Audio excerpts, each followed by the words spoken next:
So, shit, I should have put a trigger warning. I'll fix it in post. I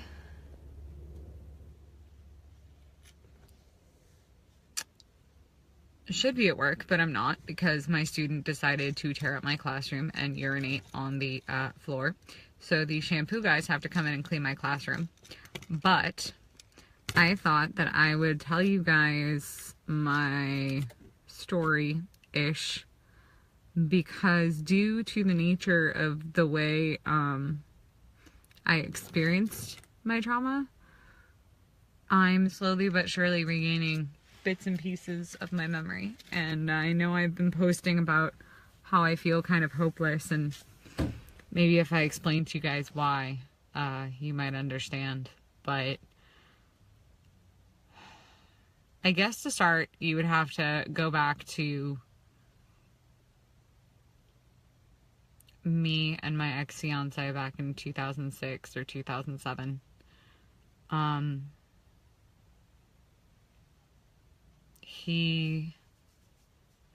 I really wish people weren't watching. Maybe I'm just gonna record it and stop. Hi Jason, I can't believe I'm recording this live. I was about to tell you my whole story, but I'm like, I don't know if I want to record this live.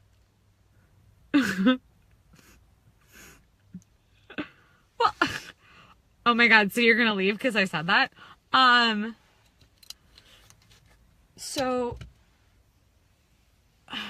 okay. The trauma that we're talking about happened while under the influence of marijuana and we'll say other drugs because, Jimmy might post this on YouTube, but, it was laced with a different drug that I'm not going to name on here because, I'm a teacher and that might pose a problem one day. But, so I decided to go out and hang out with this person, not go out like dating, but hang out with this person because he could get me marijuana. And it was the lesser of two evils. It was going and hanging out with this person who's a terrible person, or being in pain from previous trauma that had happened not only like 6 weeks before. And I'm betting he planned to do what I'm gonna tell you he did, because he chose to lace it with another drug that does not react well with those kinds of things, especially when you put an upper and a downer together, which made me black out. And when I woke up, I heard an ear-piercing, blood-curdling scream. And I looked to the left and I looked to the right. I didn't see any reason for screaming.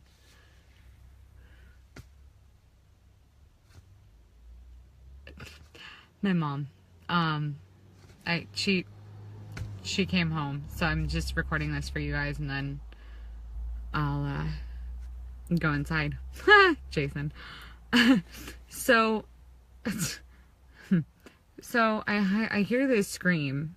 It's like this, like, it literally feels like a knife in your ear, like ear-piercing scream.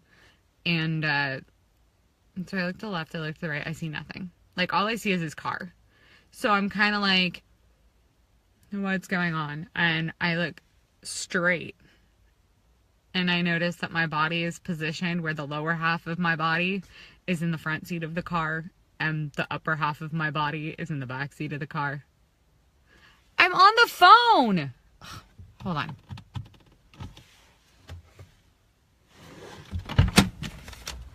I'm on the phone. I'll be done in a little while. I'll come inside. It's a video chat. What? Yeah, I know.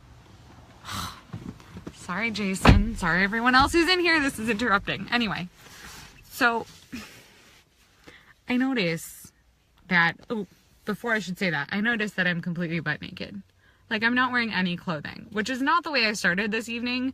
I started the evening with pants and a shirt on. So that was very confusing to me.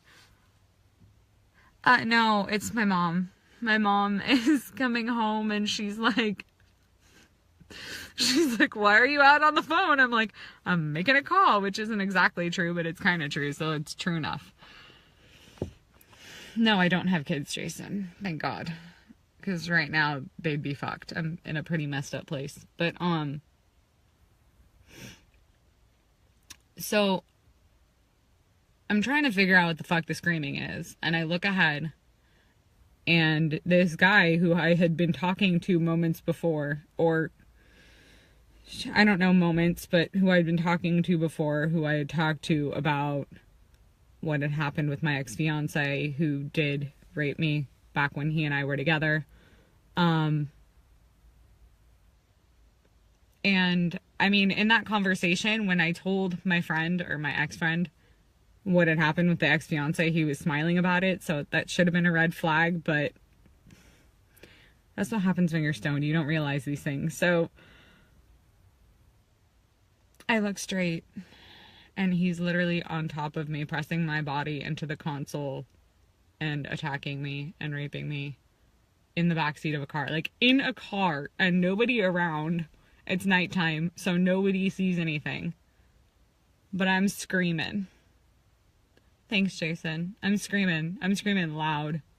And apparently I didn't stop screaming, because he leaned in real close and whispered in my ear, shh, shh, shh, everything's gonna be okay. And he said that a couple times, and apparently I didn't be quiet. So he punched me several times in the face. After he punched me several times in the face, I apparently still didn't shut up, because he wrapped his hands around my throat and tried to choke the life out of me. Apparently I shut up, because I don't remember anything after that, but I'm not dead, and there weren't choke marks on my face, so it must not have been that hard. But that's not okay on any level. Yeah, I'm mad too. But all of that I kind of knew. Like, I've been regaining memories slowly but surely, and I don't know. Just this new one kind of turned my world upside down. Because I thought that was it. I thought that was it. And he put me in the car, and he put the keys in the car, and he wanted me to die because he let me drive blasted out of my mind. And the rest is history, I guess. He let me drive blasted out of my mind, and I ended up driving up and down this street called Sepulveda here in the valley, and eventually I figured out how to work my phone, and I called my friends after crying because I couldn't figure out how to work my phone. And they all came and got me. But the part that kind of makes me feel hopeless is that yesterday I was standing in my classroom after, I don't know what was going on in the classroom at the time, but I was standing in the classroom sorting the work. Some of the kids were taking a break, and out of nowhere, I just got blasted with this memory. And the memory is that not only did he rape me the first time that evening, but once I'd sobered up a little bit, he chose to do it again.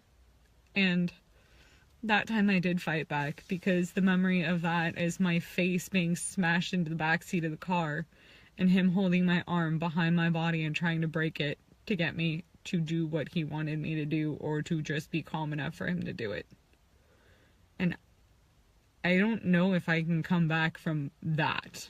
That is what makes me feel hopeless, is there's more. And what if in 6 months I learn that there's something else too?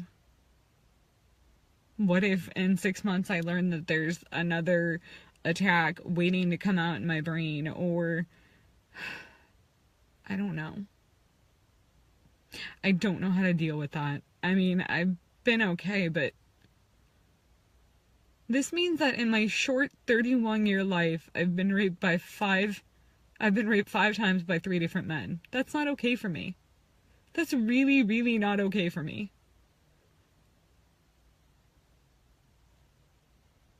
Anyway, I better go inside before my mom decides to come out here and figure out what the hell I'm talking about. So, bye guys.